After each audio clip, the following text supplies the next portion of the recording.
میری اہلیہ محترمہ، میں نے جب الحمدللہ میری دوسری شادی ہو گئی اور کچھ لوگوں کی طرف سے آؤٹ سائڈ سے جو ہے وہ ان کو کچھ ریئیکشنز آنے شروع ہوئے کہ اب یہ چلے جائیں گے.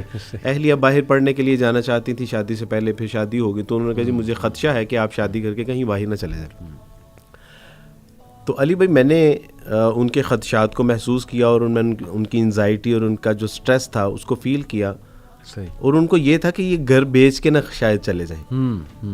تو میں باہر گیا، ڈاکومنٹس بنوائے اور ڈاکومنٹس میں نے لا کے ان کو دیے اور اس میں لکھا ہوا تھا کہ یہ گھر میں اپنی اہلیہ محترمہ کو گفٹ کر رہا ہوں. اچھا، اللہ کی توفیق سے میں نے یہ لکھوایا. اور جب میرے بچے بڑے ہو جائیں گے تو یہ ان سب میں تقسیم بھی کر دیں گے اور میں اس سے دستبردار ہوتا ہوں.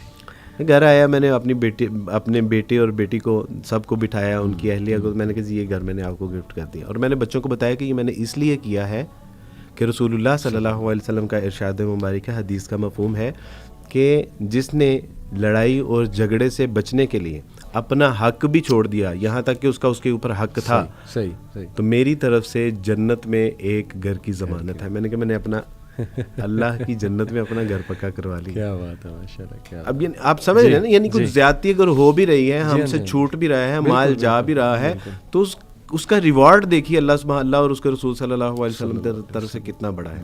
اور ایک دن پھر میری اہلیہ نے وہی ڈاکومنٹس میرے سامنے ایسے کر کے پھینکے اور کہا کہ مجھے عبدالوارث کا مکان نہیں، عبدالوارث چاہیے. Can you imagine؟ جنت میں بھی گھر مل گیا اور یہاں خیر یہاں بھی معاملہ. تو ان کی وہ سٹریس، وہ تو ان کو شاید اس بات کا بخوبی اندازہ ہے کہ یہ جو تنگی، تکلیفیں، پریشانی، مجبوریاں ہماری طرف آ رہی ہیں، اس کا اجر ہے. ایک عورت، ڈاکٹر اسرار رحمہ اللہ کے بیٹے عاطف وحید صاحب ہمارے استاد ہیں، ان کی کال آئی کہ عبدالوارث وہ فلاں نیو مسلم، اس کا انتقال ہو گیا ہے اور اس کی تدفین و تکفین کرنے والا کوئی نہیں ہے، تو عبدالوارث وہ ذرا دیکھ لیں. میں آؤٹ آف سٹی تھا، علماء اکرام سے کہا، 3 علماء اکرام اتفاق سے اس وقت اویلیبل تھے اور تینوں چلے گئے. اچھا علی بھائی چوتھا فرد نہیں تھا اس کی میت اٹھانے کے لیے. ان کے رشتہ داروں سے کہا تو انہوں نے کہا کہ جو عورت ساری زندگی ہمارے ساتھ جنگ و جدل کرتی رہی، اسلام اور عیسائیت کی جنگ لڑتی رہی، آپ ہمیں کہہ رہے ہیں کہ ہم اس کی میت کو کندھا دے دیں؟ امپاسبل. باہر سے ڈرائیور کو بلایا اور تب جا کے اس کی میت اٹھانے کے لیے 4 فرد تھے. نہیں، اتنی بڑی بڑی قربانیاں بھی لوگوں نے دی ہیں، اتنا بڑا بڑا سیکریفائی بھی کیا ہے.